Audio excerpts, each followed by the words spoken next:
এমন সুন্দর জনম পেয়েছি, এই সুন্দর জনম পেয়ে যদি ভগবানের কর্ম না করতে পারে বাবা, এমন জন্ম আর কোনোদিন আমাদের আর ফিরে আসবে না। কৃষ্ণ ভজনের জনম পেয়ে আমাদের ভজন হবে না বাবা। কলি জীবের ভজন একমাত্র বললে কলিজীবের অল্প আয়ু, এই অল্প আয়ু নিয়ে কি ভজন হবে বাবা? বললে কেন না ভজন হবে, যদি আমরা হাতে করি গৃহকর্ম, মুখে বলো হরি, অনাস্য হয়ে যাবে ভব সিন্ধু। যদি আমরা হাতে গৃহকর্ম করতে পারি আর মুখে যদি হরি বল বলতে পারি বাবা, উদ্ধার হয়ে যাবে। ভগবান বললে যারা জগতে ধন চায় তাদেরকে ধন দেয়, যে ভক্ত জন চায় তাদেরকে শুধু জন দেয়, আর যে ভক্ত শুধু আমাকে চায় আমি শুধু তার হয়ে যাই। ভগবান বললেন যে ভক্ত আমাকে এক জনমে ভালোবাসে আমি তারে জনম জনম ধরে ভালোবাসি।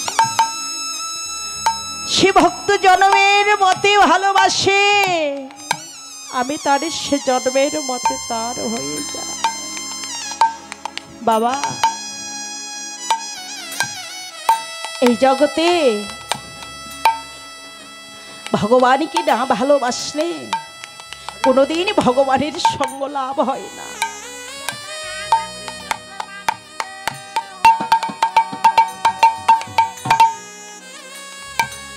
হরি বল হরি বল।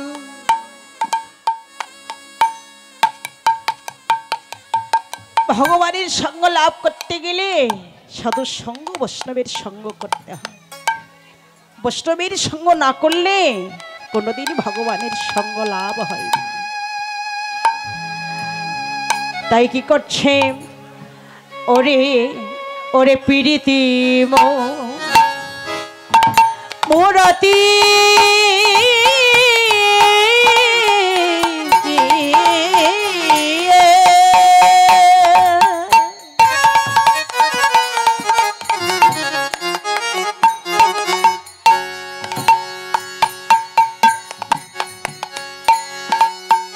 ওরে রূপ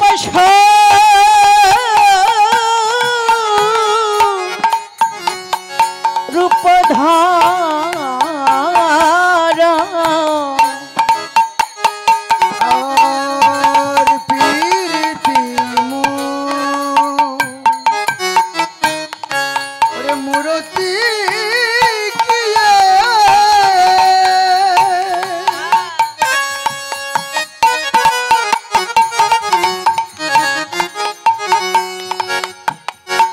ওই রূপ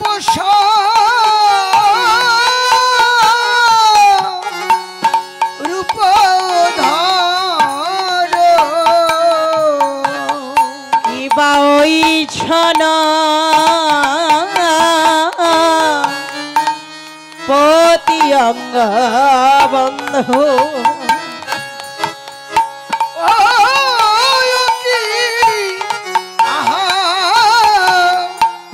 মরি মরি রে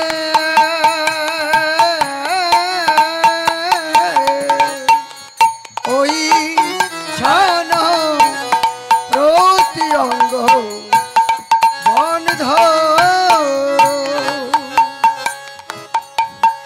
ও যে পীড়িতি মোরতি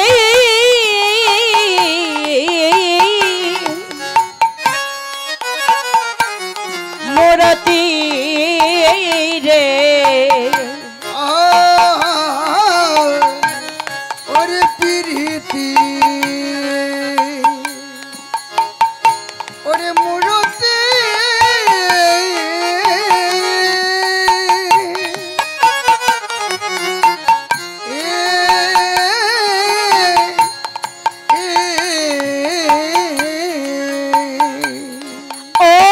হারাইছে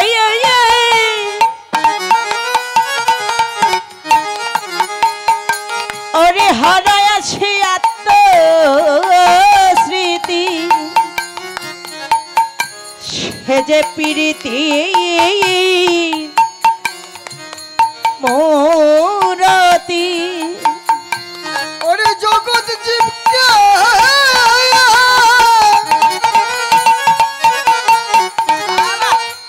মারবে অন্ত স্মৃতি ওরে প্রীতি রে ওরে মোরাতি ওরে হারাইছে আত্মস্মৃতি পীড়িতের মোরতি হবে যেন এটাই গৌর হরিবল হরিবল হবে যেন অন্তঃস্মৃতি হবে যেন অন্তঃস্মৃতি প্রীতি মুরতি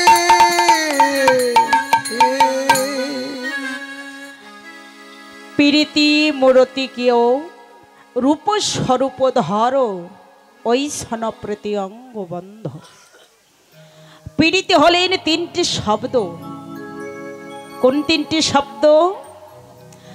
নয়নে নয়নে বাণ বরিশনে তাহাতে জন্মিল পি, হৃদয়ে হৃদয়ে প্রেম আলিঙ্গনে তাহাতে জন্মিল তি।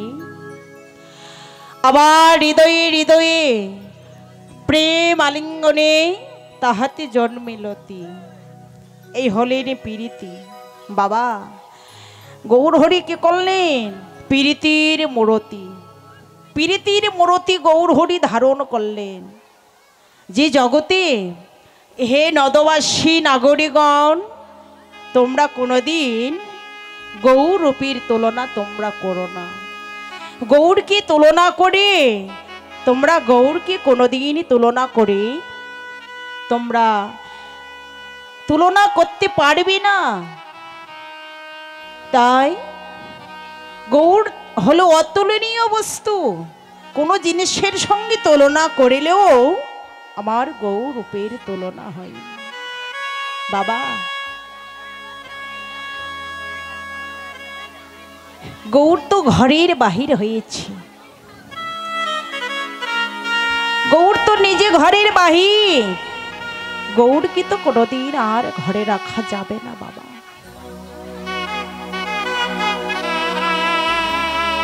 তার দৃষ্টান্ত দিলেন, প্রত্যক্ষ প্রমাণ হলেন জমিদার পুত্র রঘুনাথ দাস। তিনি বড় ভক্ত হয়ে গেছে বাবা। কিছুদিন পর তাকে তো আর ঘরে রাখা যাবে না, কিন্তু ঘরে রাখতে হলে একটা ব্যবস্থা করতেই হবে। রঘুনাথ দাস তিনি প্রতিদিন গৌরীর সঙ্গ করতে যান। গৌরীর সঙ্গ করতে গিয়ে ভক্ত সঙ্গ সাধু সঙ্গ প্রতিদিন করে বাবা। একদিন রঘুনাথ ভক্ত সঙ্গ করতে করতে সাধু সঙ্গ করতে করতে রঘুনাথ যে বড় ভক্ত হয়ে গেছে। রঘুনাথের বাবাকে বলছে, ওগো আমাদের রঘুনাথ যে বড় ভক্ত হয়ে গেছে গো, তাকে তো আর কিছুদিন পর ঘরে রাখা যাবে না। ঘরে রাখতে হলে একটা ব্যবস্থা করতেই হবে। বলছে যদি তাই হয় তাহলে একটা ব্যবস্থা করতে হবে। কি ব্যবস্থা করব? বলছে আমাদের যা কিছু আছে স্থাবর অস্থাবর বিষয় সম্পদ সবকিছু রঘুনাথের নামে লিখে দিতে হবে। সে ওই সম্পত্তির লোভে পড়ে সে আর কোনোদিনও গৌরীর সঙ্গ করতে যাবে না। সে সংসার করবে। একদিন রঘুনাথের মা রঘুনাথকে বলছে, বাবা রঘুনাথ শোন বাবা, আজ কোনদিন গৌরীর সঙ্গ করতে যাসনে, আজ হইতে তোর নামে লিখে দিলাম এই বিষয় সম্পত্তি। বাবা, এই বিষয় সম্পদ নিয়ে তুই সংসার করবা। বাবা যখন এ কথা বললি, রঘুনাথের নয়ন দিয়ে জল ঝরছে। রঘুনাথ দুটি নয়ন ধারায় কেঁদে কেঁদে বলছে, মা তুমি এ কথা আমায় বলো না মা, আমি যে গৌর সঙ্গ ছাড়া যে কোনোদিন বাঁচতে পারবো না মা, আমি বিষয় হারিয়ে বাঁচব মা, কিন্তু কোনোদিন গৌর সঙ্গ ছাড়া যে কোনোদিন বাঁচতে পারবো না। আপনার একটা কথা বলি, মেঘার ছন্ন দিন নহে তো দুর্দিন, কৃষ্ণ কথা বিহীন সেই তো দুর্দিন। বাবা দুর্দিন কোন দিন হয়ে দাঁড়ায়, যেদিন হয় না ভক্তের সনে ভক্ত